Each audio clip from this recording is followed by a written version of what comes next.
নমস্কার।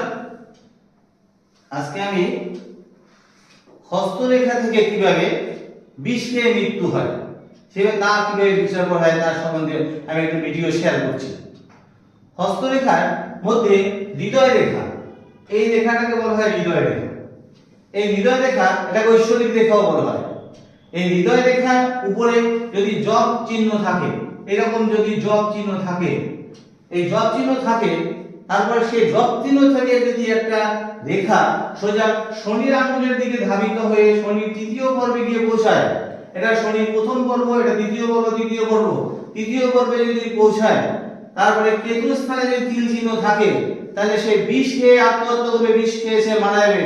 এটা 100% গ্যারান্টি। আপনি মিলিয়ে দেখবেন। আর যদি রেমেডি পেতে হয় তাহলে আপনি নীলা ধারণ করবেন অথবা ক্যাসাই ধারণ করবেন। এবারে আমি আজকে ভিডিও শেষ করলাম। নমস্কার।